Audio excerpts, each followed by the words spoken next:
Heyo everybody, Haku here with this week's read-through for The Promised Neverland. This week we got chapters 121 to 124, and we're catching up extremely quickly. I'm really excited to continue on. Yeah, I hope you can't hear all this noise from my computer in the background, but Manga Stream always makes my computer do that because the site isn't very good, to be honest.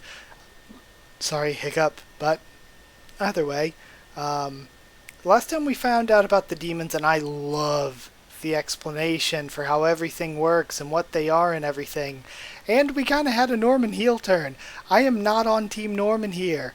I'm kind of on Team Screw Norman here, because he is, they even use the words like perfect solution or something like that. He basically wants to holocaust the demons, and in reality, the demons, it's not like they have to eat humans, but they kind of have to eat humans. So, sure, farming them the way they are is incredibly wrong, but at the same time, it's what they need to do to survive, and there's clearly ones out there that are just trying to live life that aren't really evil. Like, say, Music, we still don't know how if she apparently doesn't eat humans, how does she have probably the most humanoid shape we've seen so far? Whatever her secret is to looking like that, maybe other demons have sort of similar things going on, or that they can do, that they can use to maintain their form without eating a bunch of human meat. So we'll see. Either way, though, yeah, Norman's plan of killing them all, not a good idea. And I think from Emma's horrified-looking reaction at the end of last chapter, I think she gets that. I think that she knows, okay, this is taking things way too far. This is not the way we should be handling it. But we'll see. So, yeah, a part of me kind of thinks that if Norman would have actually died, it would have made everything that Ray and Emma did feel a bit more special, so him being alive takes away some of the specialness of all the hard work they've went through when he's like, oh yeah, I lived and now I have all of these allies, and we haven't been given a full explanation yet, but I'm sure we will be, because I feel like we need a full explanation of how he escaped and what he did. But yeah, I guess that's where we'll get to. Let's start reading 121. I'm okay with Norman being alive, though, if this is leading to Emma having to struggle with him possibly being a villain. But we'll see. Or at least convincing him to, hey, maybe we can do this without genocide. Think about that. But either way, let's start reading 121. The sketch of a vision one day turns into a dream. Then, I want to liberate every single child in this world. I want to create a world without farms, where no child is ever cattle ever again. Let's do it. If we destroy the farms, sooner or later we'll be rid of them. The demons, the Readthrough clan, the Neverland. I'll put an end to all of them. Alright, here we go. It's time. The bell of freedom rings. You don't have to keep running anymore. Let's instead transform this world of demons into a paradise for children. And Emma looks like she's about to say something to be like, that's fucked up, Norman. But all the kids start cheering, all the little kids. Chapter 121. That's great. And I think the title is just because she's just going to give him a, yeah, that's great, Norman, and she's going to plan on her own for how to do it otherwise, instead of just being honest right here. Awesome, we can beat the demons, just blow the farms up, and I didn't even dare think of it, says Nigel. Just the thought that those powerful monsters could be completely defeated, all of them. And Emma again is looking horrified at everyone. Indeed, we could get rid of the demons in this world. That would be the best option, says Pepe. Right? Escaping to the human world's all well and good, but there are risks too, says Nat. We don't know whether they're aware of our existence or even accept refugees. Above all, no more demons means no more hunting, no more shipping, and we can live our lives without being eaten, without being afraid all the time, and damn, look at how cute Gillian is. Adorable. What about the 7 walls, though, says one kid. We came so far seeking for them to make it so the demons wouldn't chase us anymore. No, that option had many risks and conditions too, says Don. Right, if there's a good strategy to wipe out the demons, that's the most reliable way, says Ray. I see. So Emma's gonna have to go after the seven walls even though everybody else is against it. 'Cause she's gonna save everyone, not leave anyone behind, even the demons. That's great, isn't it, Emma? We can help all the children, and build a world without any more cattle. They said it's the safest way. We'll help them beat the demons and the Rotary guys. Everybody will be able to smile, like the children living in this hideout. I'm glad, says Gilda. Even Gilda, she thinks. This way, you don't have to put yourself in danger all the time anymore, Emma. No matter how hard, how painful it was, you've been keeping us together all along, says Violet. Now you can finally take some weight off your shoulders, you know, says Oliver. Having Norman on our side is like having a superhero, says Toma and Lonnie. Let's build it together, and this time, the future we build will leave no children behind. They're right. Don't be afraid. For the future I wanted. Yes, that's great, right? I'm glad, Emma. Yes, it's great, and I'm glad too. And again, she's going to be lying to them. She wants to go for the seven walls still. Well then. Oh, and I like the way that Ray looks over at Norman like he doesn't trust him. Well then, we can take it easy and discuss the details later. You must be very tired, no? Let's focus on resting for now. Your rooms are ready for you all. I'll show you the place. Alright, now we have this little tour. See all these people again. It's the boss. That's okay, everybody relax. The boss, Minerva, really? But what's he doing down here? Hey Norman, Hey Norman, everybody seems shocked to see you, says Don. It's because it's so rare. Normally I stay in my room all the time. Oh, here we are. A whole house? With beds? So soft and clean and comfy. Yvette and Jemima, so cute. Look, there's bathtubs. This kitchen's great, and this living room's enormous. Hell yes. A real toilet, bravo! And Nat crying at the toilet. For the moment, you can use this in the next building however you want. Go ahead and eat something good. Thank you very much. Everybody's starting to act like Jin and Hayato, thinks Emma. What's the matter?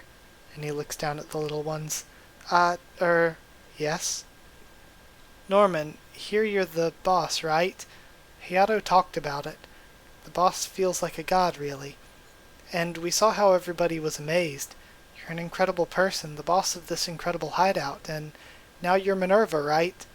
Then what should we call you? Mr. Minerva? Or boss?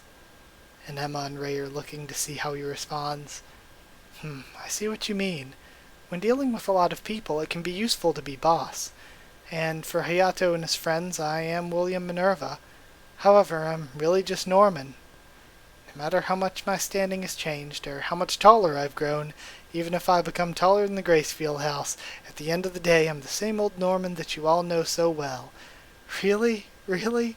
Yes, of course. Come here. Nor this way. Oh, and we see Hayato coming in with new kids.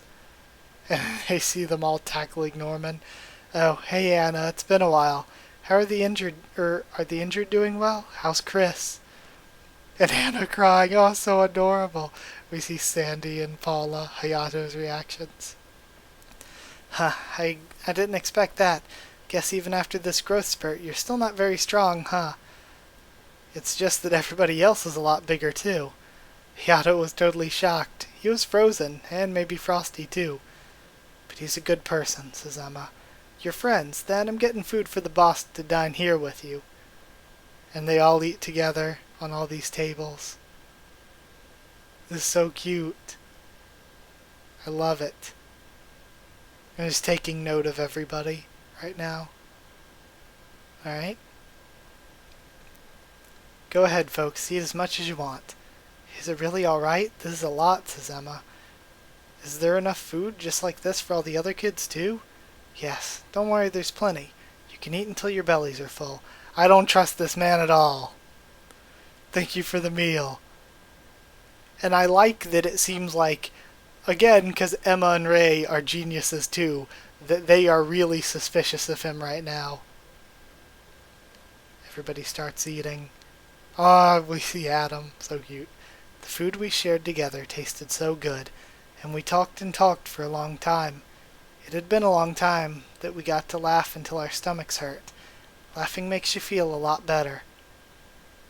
This is great. Your family's wonderful, Emma. I'm glad.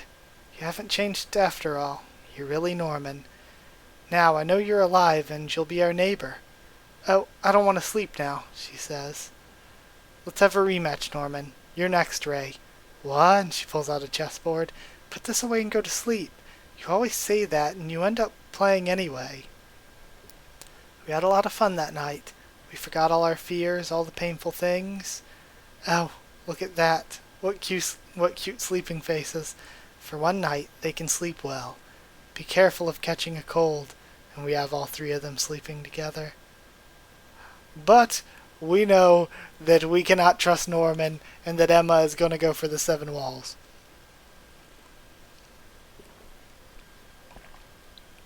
So, I'm ready. I'm ready for how this conflict is going to play out. Alright, we have a new cover here. Right before the door to a new world, beyond the Neverland. Chapter 122, How You Really Feel. Okay, so I figured it was going to take us a while of them sort of playing around each other's different goals, sort of like in the first arc. But if this is how you really feel, we might get in directly into them having straight up outward conflict of Emma saying, no, we ain't doing it this way. So I guess let's see what happens. Let me make sure my recording is still running alright. Looks normal. So let's go. Sunlight brings with it the dawn. Emma wakes up. Okay. Ah, good morning, Emma. She runs in. Morning. Sorry I'm so late. First time in her life oversleeping. All of us are here. She looks. I think Oliver's the only one who woke up in time, right? No big deal. I figured it'd be better to be awake, just in case. You could have woken me up too, you know, says Emma. But everyone seemed so happy sleeping like that. Right. When was the last time we got to sleep in peace like this, without danger or hurry? I can't recall. Come to think of it, I got too carried away. I don't remember going to bed. Zach carried you, says Ray. Oh, and we see Paula and Gillian got him. Thanks. And Norman? Apparently he was already gone by then, says Ray. Good morning, boss. Good morning, Vincent. Okay, so now we're getting a name for this guy.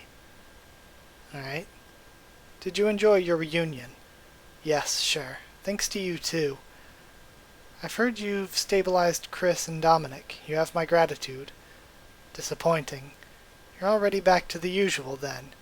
They said the boss looked like a completely different person yesterday. It was quite the commotion. I was curious to see it, too. You mock me. Enough idle chatter. I'm changing the plan. Have you heard Hayato's report? Along the way, we infiltrated a mass production farm for supplies. However, the security was reinforced, and we were found out. Yes. And moreover, they found out humans were behind it.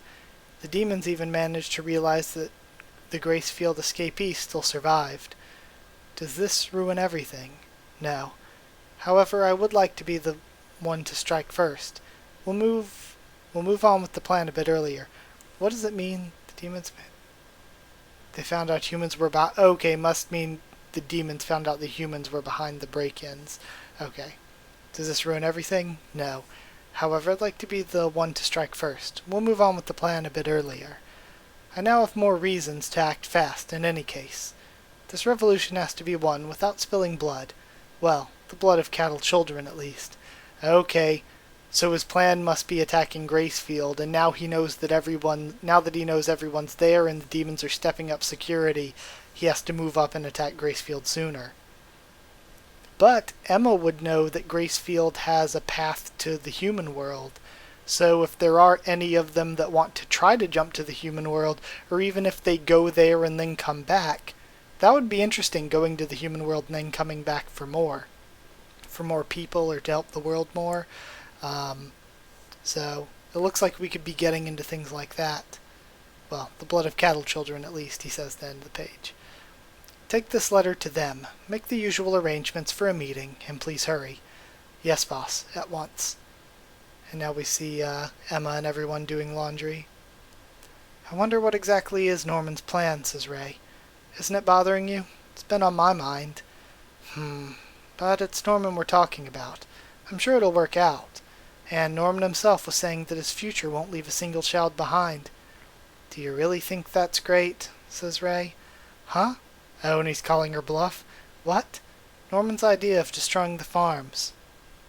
You don't actually want that, do you? And I love how Ray has always been able to call out Emma. Why? There's no reason to oppose that. Safety is what matters most. We won't have to run away. You said it yourself, right? And we see what he saw last chapter. Yes, I did.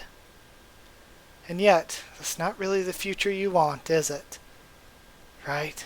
I guess I'm just weird. I understand the logic and Norman's ideals. I can see very well why everybody's so happy. If only the demons were gone. But I don't want to kill the demons, she says. I love this. I am with Emma. Find a way to save you.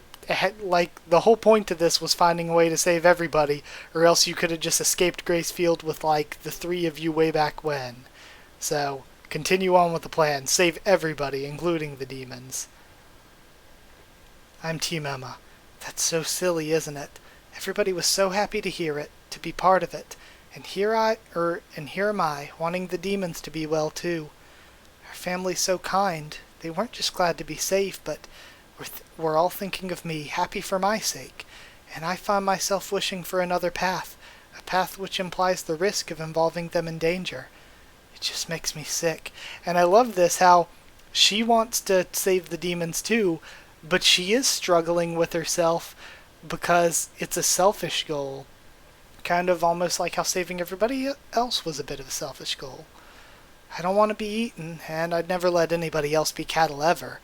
The farming, the hunting, it all makes me sick. But even if they're the enemy, I wonder if we're so different after all. And she remembers to the children she saw back in the village. The demons make friends, care for their families. They think like us, laugh like us, live like us.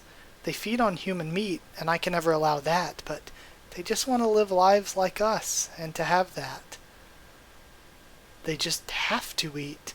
And she thinks of the demons eating just like them eating. And she thinks back again to when she had to kill an animal with Sungju. They kill us, but does that mean we should exterminate them? There was so much terror, fear, hate, but I can't help but wonder, is extermination really the only way? And also, Musica's a dear friend, you know. I don't want to destroy her tribe. If that's how you really feel about it, why didn't you bring this up yesterday, says Ray. I couldn't. I'd prefer some path that didn't lead us to war, but everybody else wants the demons to be gone, and in any case, the 7 walls wouldn't change a thing anyway. The mind understands the reasons, but the heart is in pain. If they need to keep eating humans to maintain their shape, then even if we make a new promise, the end result's the same. They'll devolve and be lost. How I wish there was another way, but no matter how hard I think, I can't find a solution. What do I do, Ray? I just don't know what to do. Aw, man. So good. That was that reminds me way back of the first arc. That conversation was so good. Man, I'm loving this just because the concept of Norman kind of being sketchy, and I don't think he's going to be a villain. I just think they're going to have to find a way to win him over to their side. And I love how before Ray didn't want to escape with everyone, and he wanted to sacrifice himself, and it was up to her and Norman to convince Ray to do the right thing, where this time around, it's kind of up to her and Ray to convince Norman to do the right thing. I like that there are so many similarities you can draw to the first arc here, where they had a huge decision to make then, and they have a huge decision to make now. An impossible thing to try to do then, and they have an impossible thing to try to do now. I love it. So I'm really happy. Let's continue on to 123. Let me get another sip of water because my voice is starting to really go.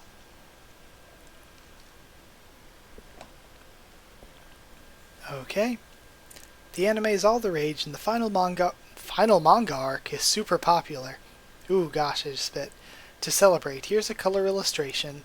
These eyes have faith in the future. Volume 13 will be on sale on March the 4th. Look also for the special edition with a mini art book. The anime is on air to rave reviews. Blu-ray and DVD releases will also be available. Chapter 123, An Important Choice. Here we go. I'm excited. See some more anime stuff. Cute.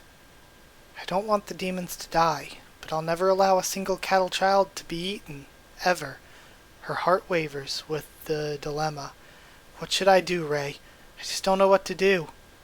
I have no idea, he says bluntly. What? You said it yourself, didn't you? The Seven Walls route would lead to the same result in the end. Blow up the farms or remake the promise. Either way, goodbye demons. What's more, even if we forced everybody to escape to the human world, there's a high probability that we'd just be chased or provoke a war. So run or stop and more people die. In this state of affairs, the demons consider us to be an absolutely indispensable source of sustenance for their identity. If you want to save every cattle child, then there's no way around it. Norman's answer's the right one. There's just no other course of action, no room for argument even.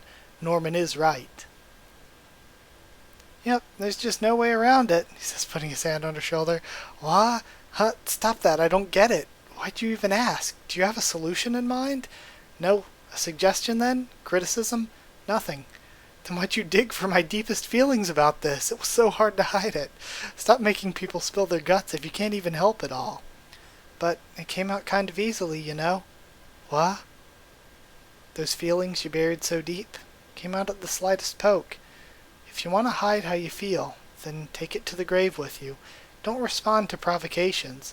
You just can't accept this, am I right?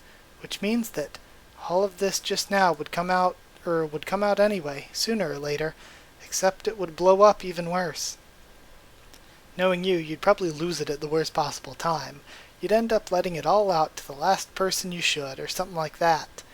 That kind of clash could end up endangering someone, or yourself. It'd be a wrench on Norman's plans, and it'd be a pain for me to deal with. If you can't agree with him, you should go ahead and say it to his face. Especially at this crucial point in what we're doing. If you keep fooling around and miss the chance, you'll regret it. You'll carry this with you for the rest of your life.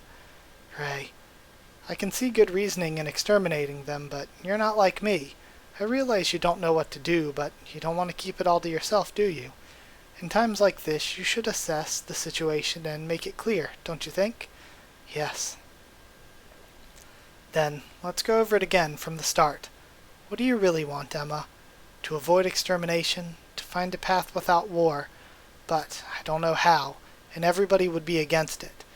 If I fool around without thinking, I might end up putting everyone in danger again. The most important thing is, I can't afford to lose anybody else from our family.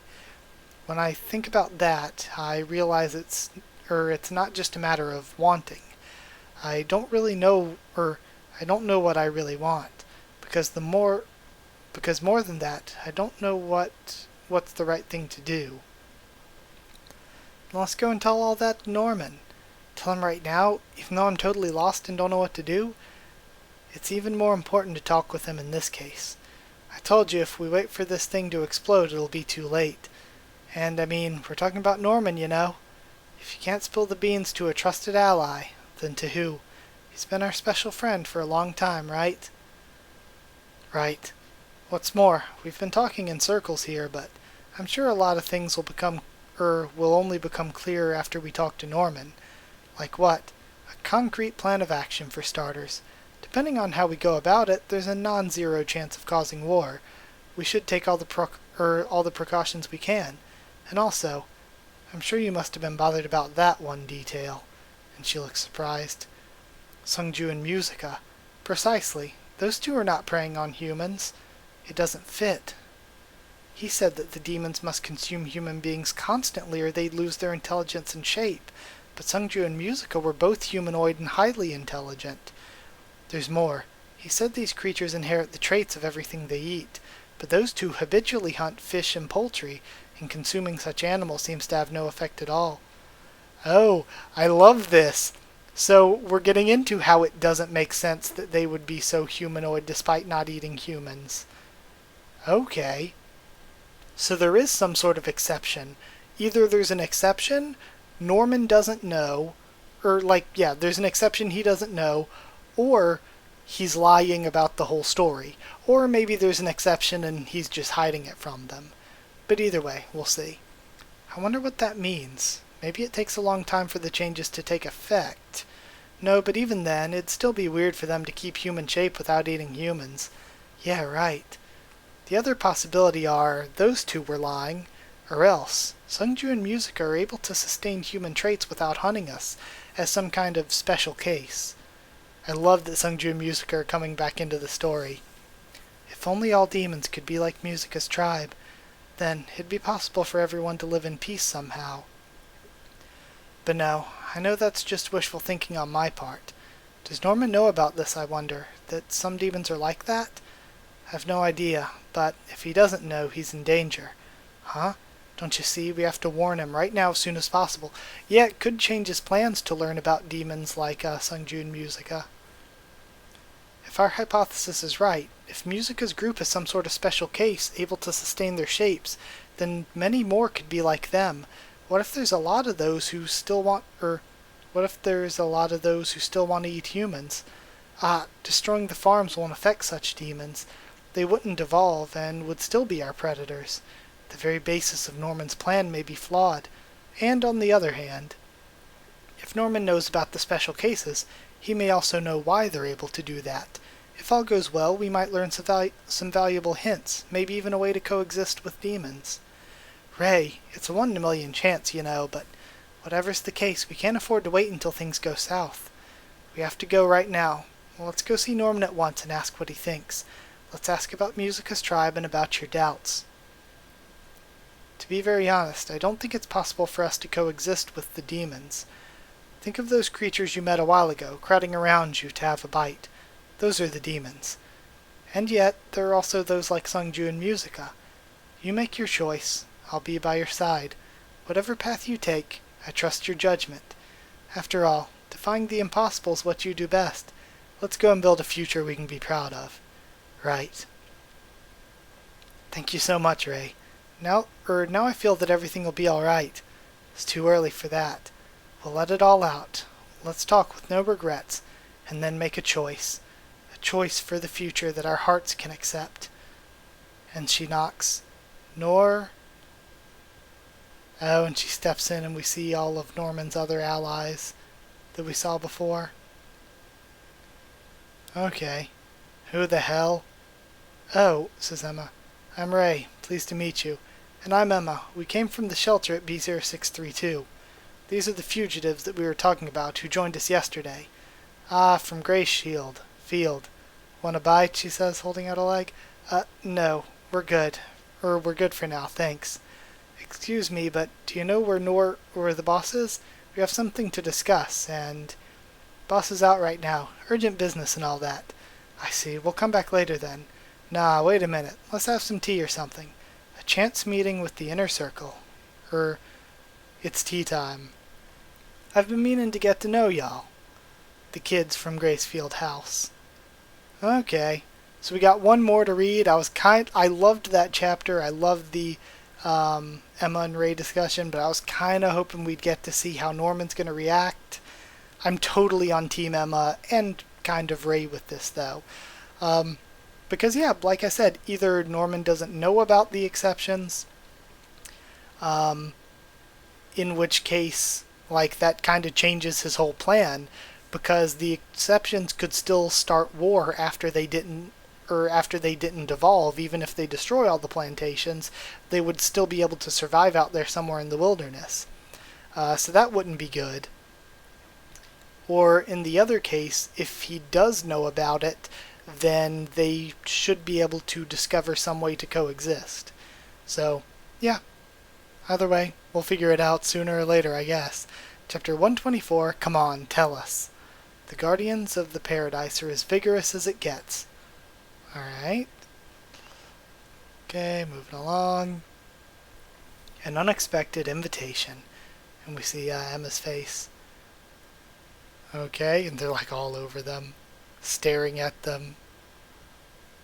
I'm Cicero, and she's Barbara. Oh, and the nerd back there is Vincent. All of them are somehow very intimidating. You, Emma, and what was it, Ray, right? From Gracefield? Yes, they're just all staring at them.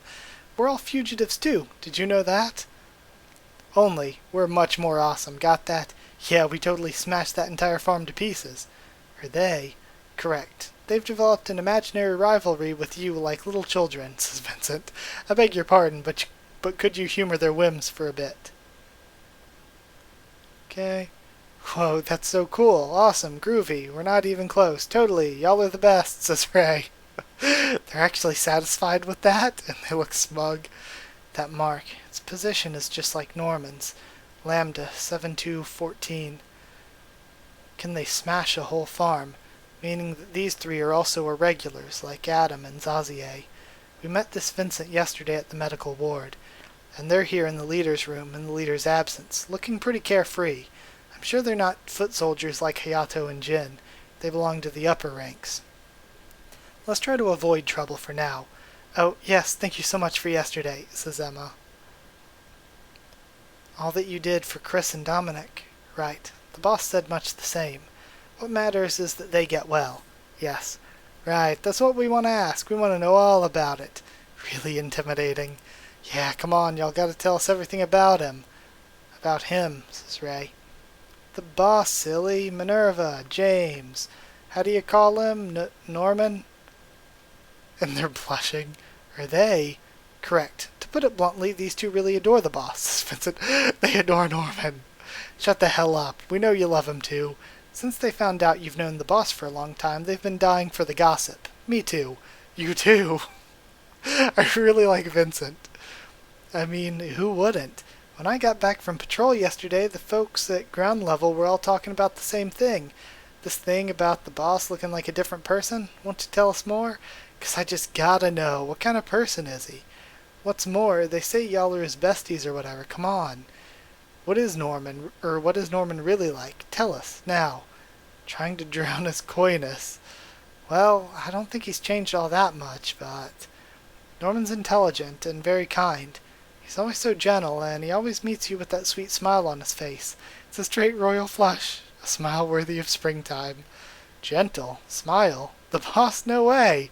What? I was only starting and they're already... Is that really so surprising? Then what's Norman like nowadays?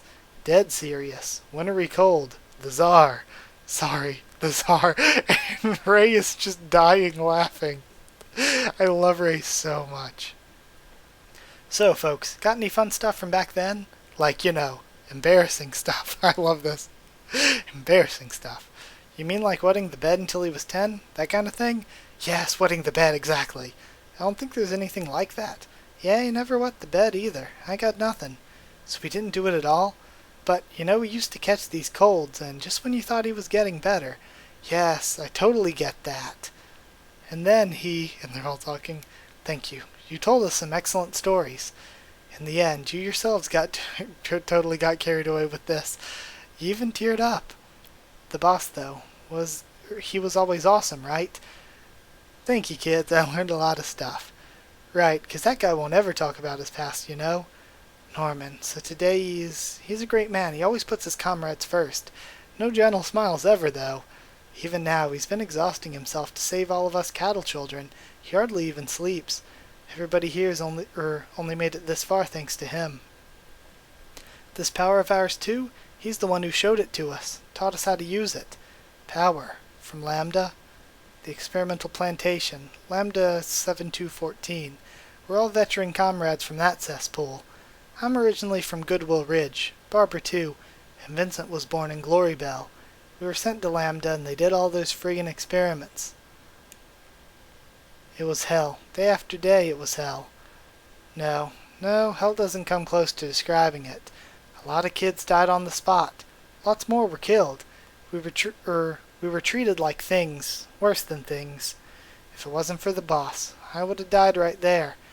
That 12-year-old boy looked like a god, I tell ya. The boss had a plan, and he got us all into it, Sazier included. The other farms we destroyed too. It's always been the 5 of us liberating everyone. 5 people. You alone did all that? I told you, didn't I? We're friggin' awesome. Don't worry, his plans are always perfect. With his brains and our bronze, their days are counted. Oh man, I can't wait. I want to kill them all. Every time I destroy one of those things, I get a little weight off my chest. Yeah, me too. The best thing is to rip the meat out of their ugly carcasses. I can only rest when I bite into it. And of course, yeah, we know that she eats demons. Do you mean that this meat? Surprised? Yep, this is their meat. Probably one of the guards from that mass production place we just raided. I mean, doesn't it piss you off? We're always the cattle here. Even now, it's like it's burned into my mind, into my body. Their eyes, the agony, every day. Those bastards are all the same. Death is too good for them. The damn demons, the Rotary too, they deserve worse. They're all gonna taste what they do to us. And then Ray looks horrified too. What's with that face? Ah, she says. Don't tell me you feel sorry for them. Why aren't you laughing? Ain't you happy? Is it 'cause you want to spare 'em, even though you're a cattle child yourself? When y'all said you wanted to discuss something with the boss, tell me you didn't come with the lame-ass idea like changing the plan or something? And she snaps the bone. Cut it out, Barbara. You'll mess up the hideout. The demons are monsters. They must be exterminated, right? Barbara. Oh, and we see the table cracking. Barbara, stop, says Cicero. However it may be, you're too late. Everything's already been put into motion, says Vincent. The boss has anticipated the plan and got it started this morning. Even if you go after him, you won't get there in time, and by the time he's back, no one in the world will be able to stop it. Norman's plan. You said that he left here, right? What's Norman doing? He's having a meeting with some of the pawns. We got your letter, William Minerva. The situation is as stated. The revolution starts, and the ace in the hole is. I came to seal our alliance with your group. Together, we'll destroy this world. And of course, they're going to be working with some demons. They're totally not going to be trustworthy. Yeah, there's no way he can actually trust these demons, and he probably expects that, but still. And I like that he only brought Zazie as protection. But yeah, I totally don't trust them. Because it isn't like a situation with Sungju and Musica. These demons wouldn't stand to benefit whatsoever from destroying their own world, even if it was only out of revenge for whatever reason. So it's clear that there's really like nothing in it for them. Like the most that could possibly be in it for them is revenge. So yeah, I just don't buy it. But we'll see how things go. I'm still Team Emma and Ray all the way, Team Anti-Norman. But we'll see how things go. Either way, that's it for these 4 chapters. So if you did like the video, comment down there to tell me what you thought of these 4 chapters, what you thought of my thoughts and reaction. Subscribe for more. The Promised Neverland, much more on the channel. Follow on Twitter if you want. I can try to keep you updated there, stuff for the channel, or talk to you there. And if you want a link to our Discord server to talk to me or more of us on Discord, just ask and I can give you a link. That's it. Thank you once again for watching, and I'll see you all next time.